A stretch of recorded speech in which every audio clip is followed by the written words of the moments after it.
مفتی طارق مسعود کے بیانات کے لیے طارق مسعود آفیشیل کو سبسکرائب کریں۔ طارق مسعود آفیشیل۔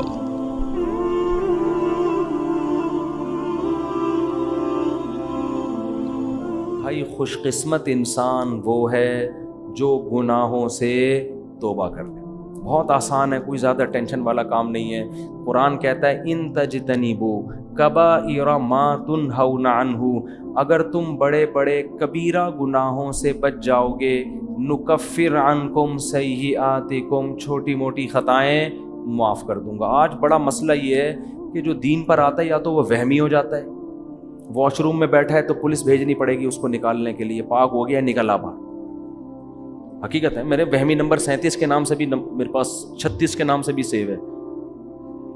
یہ ہیں پاگل ہوئے ہیں۔ یہ اتنا نہیں ہے دین مشکل یار، استنجا کرو نکلو پتلی گلی، کہہ رہے نہیں چھیٹ پڑتی ہے، یوں ہوتا ہے یوں ہو جاتا ہے، ایسا نہ ہو یہاں لگ جائے تو پھر آگ چھوئے گی قیامت کے دن۔ وضو نہیں ہو رہا لوگوں کا۔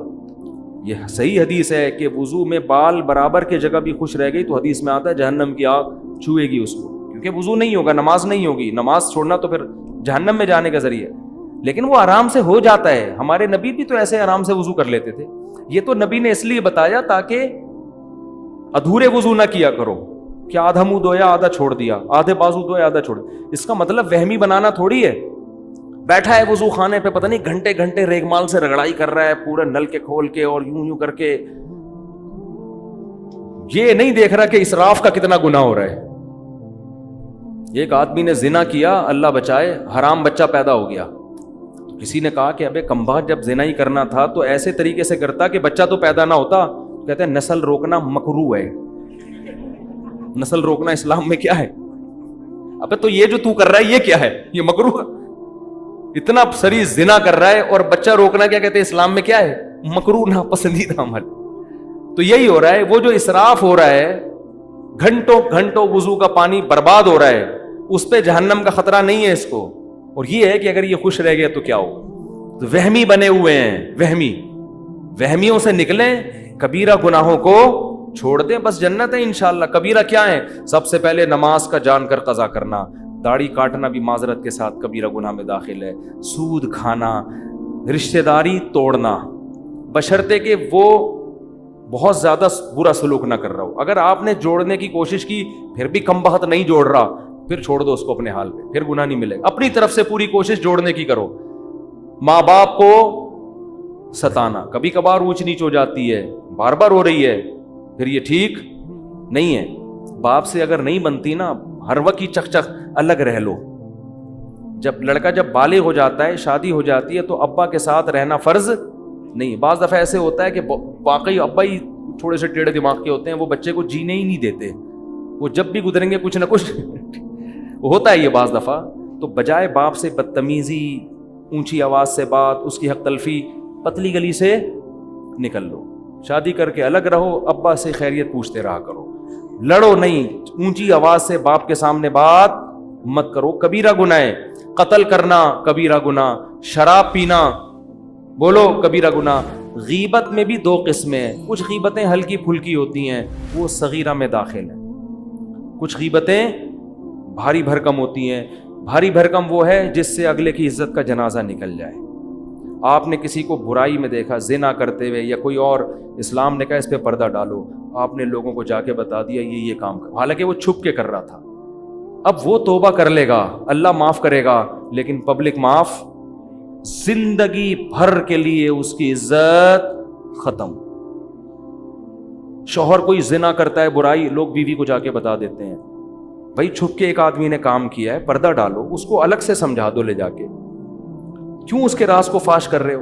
اب بیوی کو جب بتا دیا، ہو سکتا ہے شوہر بعد میں تبلیغ میں وقت لگائے، کچھ بھی کرے، توبہ کرے، اللہ معاف کرے گا، لیکن عورت کے دل میں جو بال آ گیا، جو اس کا گھر تباہ ہوگا، برباد ہوگا، یہ اب اس کی تلافی کبھی بھی بولو نہیں ہو۔ پردہ ڈالنے کا عورت کے جرم پہ بھی، مرد کے جرم پر بھی پردہ ڈالنے کا حکم ہے، ہائی لائٹ کرنے کی اجازت نہیں ہے۔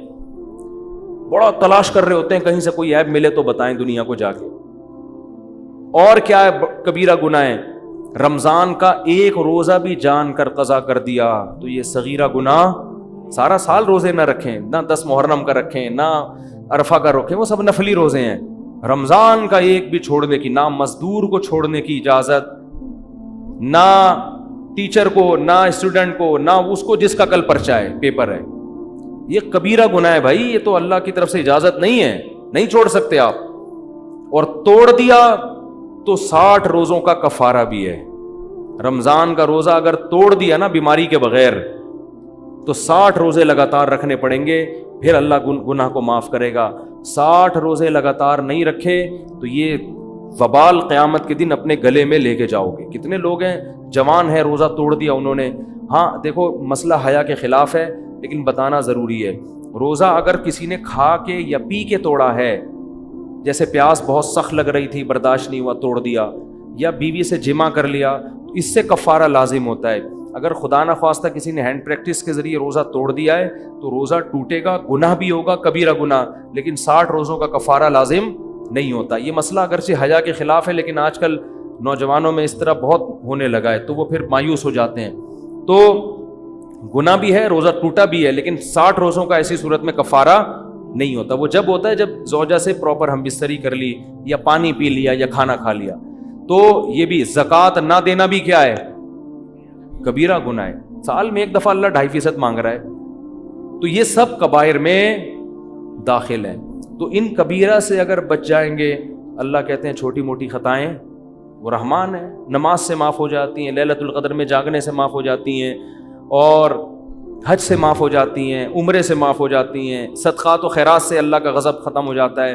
لیکن ان کبیرہ گناہوں سے بچنا بہت ضروری، جن میں سب سے پہلا میں نے بتایا نماز کا قضا. عورت کا پردہ نہ کرنا، کبھی کبھار بے پردگی ہو جائے صغیرہ، مستقل وہ اپنے آپ کو ایکسپوز کرتی رہتی ہے مردوں کے سامنے، مستقل وہ اس کا کام ہی یہی ہے، بے حیائی پھیلا رہی ہے، تو یہ صغیرہ میں نہیں ہے، یہ کس میں ہے؟ یہ کبیرہ میں داخل ہے. اللہ تعالی ہم سب کو عمل کی توفیق دے. ایک چھوٹی سی بات مجھے یاد آ گئی، وہ پچھلے سال ثنا خان نے توبہ کی تھی نا ماشاءاللہ، وہ مولانا انس صاحب تھے، تو اس پہ بہت لوگوں نے نیگیٹو بھی باتیں کی تھی. ان کا کل فون آیا مولانا انس صاحب کا، وہ اپنی زوجہ کی کارگزاری سنا رہے تھے کہ ماشاءاللہ اشراق کی پابند، تہجد کی پابند، اور کہتے ہیں کہ مجھے شرم آ رہی ہے اس کی عبادت دیکھ کے. یہ انہوں نے مجھے کہا کہ یہ آپ لوگوں کو بتا دیں کیونکہ لوگوں نے اس کے بارے میں نیگیٹیوٹی بہت زیادہ پھیلائی ہے. اب دیکھو اگر مفتی انس شروع ہی دن سے اس پہ ڈنڈا لے کے کھڑا ہو جاتا، انسان کی بچی بن جا تو یہ انقلاب ان کا کوئی فاؤنڈیشن بھی ہے، ٹرسٹ بھی ہے جس میں وہ غریبوں کے ساتھ مدد کر رہی ہے، تو پھر یہ نہ ہوتا. تو بہت لوگوں نے ملامت کی، اب ایک بے پردہ عورت سے شادی کر لی، اب یہ کر دیا. بھائی جب شادی کر لی ہے اور وہ دین کی طرف آ رہی ہے تو ایسے موقع پہ اپریشیٹ کیا جائے گا. فتوے قرآن کیا کہہ رہے ہیں؟ لوگوں کو حکمت مصلحت کے ساتھ دین کی طرف بلاؤ. دیکھو میں بھی داڑھی کے پر جب مجمع ہوتا ہے تو بیان کرتا ہوں، کسی بغیر داڑھی والے کو الگ سے بلا کے نہیں کہتا بھائی شرم نہیں، وہ کبیرہ گناہ ہے کبیرہ. وہ تو بدک جائے گا، بولے گا یار ان کے پاس تو بیٹھنا ہی کیا ہے. صحیح ہے. حدیث میں بھی آتا ہے آپ صلی اللہ علیہ وسلم کو جب کسی کی اطلاع ملتی فلاں ایسے کر رہے تو آپ نام لے کے نہیں کر رہے کہ یہ جو بیٹھا ہوا ہے نا یہ بندہ ٹھیک نہیں ہے، بلکہ آپ فرماتے ہیں ماں بالو اقوام، لوگوں کو کیا ہو گیا کہ اس طرح کر رہے ہیں. تو جو ہوتا وہ سمجھ جاتا کہ میری بات ہو رہی ہے. تو کسی کو ہٹ کرنا دین میں، یہ سزائیں جتنی بھی یہ جہنم کی ہے نا یہ اللہ دے گا. ٹھیک ہے نا، یہ کون دے گا؟